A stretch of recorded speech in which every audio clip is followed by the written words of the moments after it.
Всем привет! Всех с наступившим понедельником! Я к вам сегодня с разбором лица Павла Дурова. Вернее, я бы сказала так, мы сегодня будем анализировать не как обычно, да, вот как я анализировала лицо Илона Маска, да, в прошлом видео, а мы с вами посмотрим значение тех изменений, которые Павел Дуров внес в свое лицо. Почему это может быть интересно, а также полезно? Потому что ко мне, как к физиогномисту, я Лизавета Царькова-Голофаст, я физиогномист, я читаю лица, составляю психологические портреты личности и консультирую в индивидуальном режиме вместе с коуч-сессиями из серии «Что дальше с этим делать?». Так вот, ко мне, как к физиогномисту, очень много раз обращаются с вопросом: если человек намеренно меняет свою внешность, что-то меняет на лице, как это отражается на его характере, как это отражается на его жизни? Я вам скажу так, все изменения на лице отражаются на нашей жизни. Все и всегда. Более того, я вам скажу, как тренер по гимнастике для лица, контент на эту тему вы сможете увидеть у меня по средам, там где в майке, вот это все про техники естественного омоложения. Как тренер по гимнастике для лица с большим опытом, я могу вам сказать вот с абсолютной уверенностью, что когда вы меняетесь внутренне, меняются ваши внутренние настройки и характеристики, меняются ваши лица. Просто вы видите себя каждый день много раз в зеркале, и это может быть незаметно. Но если сравнить со старыми фотографиями, изменения будут очевидны. Так вот, сегодня мы с вами посмотрим на качественные характеристики Павла Дурова до изменения в его лице и после, и поговорим о том, что на что он поменял. Устраивайтесь поудобнее, берите попкорн, хотя видео сегодня не обещает быть длинным, не таким, как про Маска. Вот, итак, мы начинаем. Кто такой Павел Дуров? Павел Дуров очень не любит, когда упоминают страну его происхождения. Вот, это программист, это предприниматель, это долларовый миллиардер, 263 место в списке Forbes. И он известен в основном тем, что он создал когда-то платформу, альтернативу Одноклассникам, платформу ВКонтакте. Платформа, он там прожил с 2006 по 2014 год, ушел оттуда. И в качестве альтернативы в 2013 году он создал господи, как это называется? Кроссплатформенный мессенджер Telegram. Кроссплатформенный мессенджер Telegram, которым пользуется на данный момент весь мир. И позволяет нам использовать его потрясающие возможности, за что ему отдельное спасибо. Также он поменял свою внешность. Вот эти фотографии, они по всему интернету, они достаточно известны. И вы знаете, вообще моей идеей изначально разобрать лицо Павла Дурова была идея его противостояния с Марком Цукербергом. Да, потому что у них там постоянно какие-то между собой трения происходят. Но когда я поинтересовалась лицом Павла Дурова, я поняла, что давайте мы сделаем два видео. Сегодняшнее видео будет посвящено исключительно его изменениям на лице и как это может отразиться на его характере. А следующее видео мы добавим туда Марка Цукерберга. Да, основателя и хозяина Фейсбука, в котором я очень даже комфортно себя чувствую, но не в последнее время. Поехали. Значит, по изменениям. Первое изменение, которое он сделал, это волосы. Дело в том, что он сильно начал лысеть. Посмотрите, пожалуйста, на его лоб. Мы уже в видео про Илона Маска говорили, высокий лоб – это очень большая интенсивная интеллектуальная деятельность. Он обладает мощным интеллектуальным потенциалом.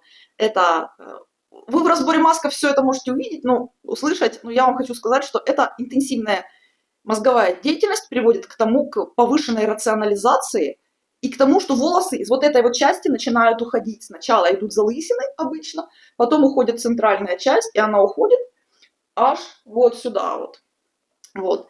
Что он сделал? То есть это человек, который был рациональным, программист, был рациональным. Он нарастил себе волосы. Сегодня мы видим шикарную шевелюру, даже более чем шикарную. Пересадил себе волосы, если правильнее выразиться. густые волосы говорят о том, что человек является эмоциональным. То есть у него эмоциональное начало преобладает над рациональным. То есть он был рациональным, он стал выглядеть как эмоциональный человек. Если бы я не знала про его изменения, я бы анализировала именно так. Это человек, который проявляет себя таким, какой он есть, своим природным способом. Запомните это. Далее, вторая форма ушей. У него его натуральные уши оттопырены, он лопоухий. Оттопыренность ушей говорит о том, что человек, уши это интуитивный маркер интуитивного восприятия информации, что он воспринимает очень много информации. Но из-за того, что информации очень много, для того, чтобы переработать ее, усвоить и выдать какой-то итог, выдать действие, надо большое количество времени, к сожалению. С одной стороны, восприятие информации идет более качественно, с другой стороны, на то, чтобы между обработкой информации и действием, и принятием решения проходит очень много времени. Ему уши прижали к голове. Прижатые уши – признак быстродействия. Это говорит о том, что человек быстр в реализации своих решений. Вот, поэтому раньше он был медленный, теперь он воспринимается как человек, который быстро реализовывает свои решения. Вот, с точки зрения эстетики, я на уши так не смотрела, но у меня есть подозрение, что он это сделал с точки зрения эстетики. Далее, нижняя челюсть и подбородок. Смотрите, в оригинале у него нижняя челюсть скорее легкая, скорее клином вот таким вот. Вот обратите внимание, какая у него нижняя челюсть такая. Я не могу сказать, что она слабая, но она легкая. У него выражен говорильный резонатор, потому что он много общается, большое количество вербальной коммуникации, но тем не менее она легкая. Он себе наращивает вот эти углы, добавляет вот эти углы, добавляет жесткости. Обратите внимание, такая, пишут маскулинность, но для меня маскулинность проявляется немножко в других вещах, не в добавлении нижней челюсти. Вспоминаем, нижняя челюсть – это наша армия, это то, как мы действуем. И если ему раньше, я бы сказала так, он был склонен бить в одну точку и настаивать на своем. Хотя уровень стрессоустойчивости и способности оказывать давление у него невысокий, где-то средний, вот где-то средний такой, никакой. Он добавил в челюсть широту. Широта челюсти – это маневренность. Это когда вот так вот. Это когда вот так, это когда идет поиск решений. Например, если в диалоге с другим человеком, то это ищутся варианты. Это флексибле на испанском языке. Это гибкость, понимаете? То есть такое впечатление, что ему не хватало гибкости в переговорах, гибкости в вербальных коммуникациях. И он ее себе добавил. То есть чисто визуально на данный момент времени, глядя вот на это лицо, я бы сказала, что это хороший переговорщик, который будет искать варианты, подходящие скорее двум сторонам. Далее. Нос. Пункт номер 4. Нос был мясистый, опущенный вниз и такой крупный. Кончик носа ему в результате операции, пластической операции подняли, нос сделали более тонким, мясистость убрали. Раньше это говорит о том, что раньше он воспринимал более грубую информацию, сейчас воспринимает тоньше. Опущенный нос – это скрытность, сейчас он стал более открытым. То есть по этому носу можно сказать, что человек достаточно открыт. Но это еще не наивность, потому что есть открытость, а есть наивность. Когда вот такая доверчивость, когда люди всему верят. Нет. Вот он ушел из скрытности, из закрытости в открытость, изменив всего лишь форму и кончик носа. Далее, ему нос немножечко выровняли, а у него тут была вообще горбинка. То есть горбинка – это проблемы с чувством собственной важности, с чувством собственной значимости. Вот эта горбинка. Ему ее слегка подровняли. То есть он, видать, интуитивно хотел уйти от вещей, которые создают проблемы внутри него самого. Вот, поэтому проблемы с чувством собственной значимости он решил таким образом. И еще он с помощью инъекций ботокса он сделал так, что его кожа выглядит практически идеально, очень хорошо, и у него нет мимических глубоких морщин. Я обязательно подниму снова этот вопрос в одну из сред, Потому что, когда человек целенаправленно избавляется от своих глубоких мимических морщин, речь идет не об эстетике, речь идет о том, что он не готов, либо не хочет принимать свой прошлый опыт. Каждая морщина на нашем лице говорит о том, что мы получили какой-то опыт на протяжении длительного времени. Если мы хотим ее замазать, скрыть, убрать, то, скорее всего, мы просто не способны принять, что да, это были мы. Да, раньше мы поступали вот так. Да, мы раньше были такие. Вот. Люди пытаются убрать. С точки зрения эстетики, ну, возможно, оно имеет смысл. Как для меня, мне гораздо проще принять свой собственный опыт. Но в результате моей внутренней работы над собой, у меня некоторые морщины просто-напросто исчезли. Ну, в том числе потому, что я делаю гимнастику для лица достаточно регулярно. Вот. Понятно, да? Что я хочу, как я хочу подвести итог.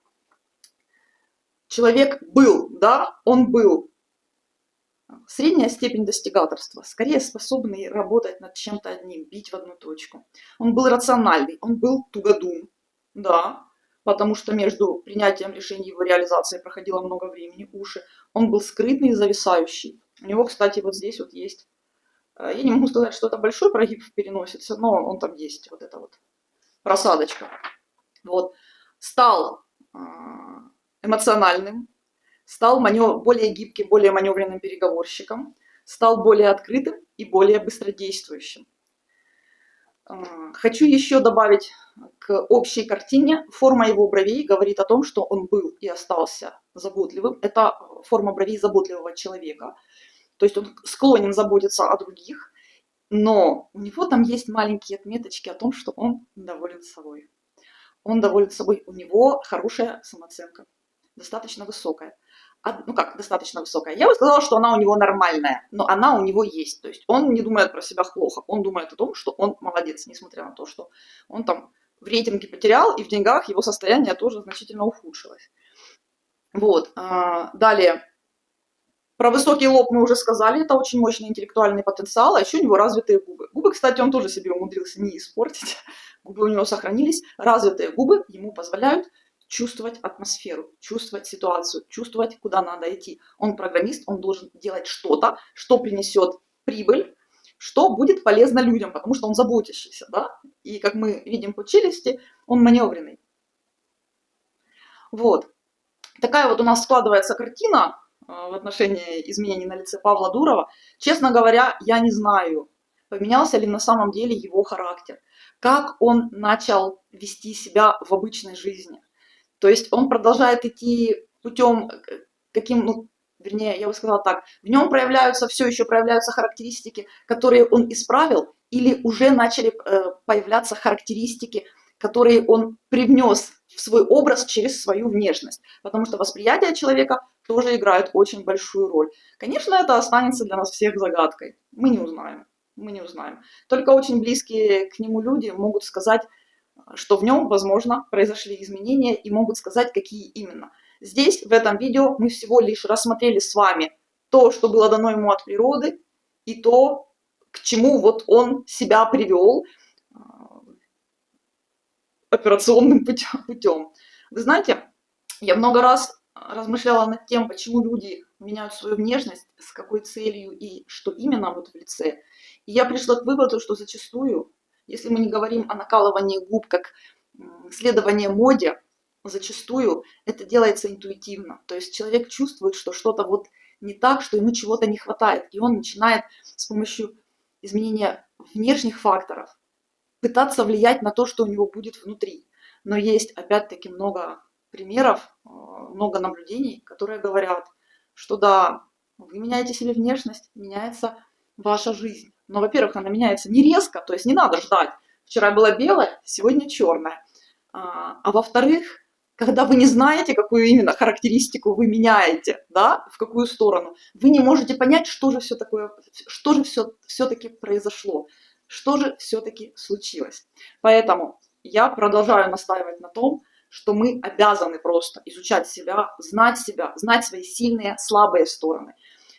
понимать, что мы можем в себе принять, что не можем в себе принять, почему мы не можем это в себе принять. И если уже вы хотите что-то в себе менять, вы бы хотя бы будете знать, что это будет. Понимаете? Тогда это будет эффективнее, и вы получите фантастический результат. Но у меня на канале вы приходите и изучаете физиогномику для того, чтобы вы могли лучше узнать себя и понять, о чем люди, которые вас окружают, вы здесь можете получить эти знания абсолютно бесплатно. У меня очень много видео, у меня есть стримы, у меня есть парные стримы с другими специалистами, помогающих перекрестных профессий. Поэтому у меня на канале вы можете подчеркнуть множество знаний на эту тему. Подписывайтесь, оставайтесь со мной, а главное, делитесь со своими друзьями и теми, кому это тоже точно нужно. А я с вами прощаюсь, жду ваших комментариев и всех обнимаю.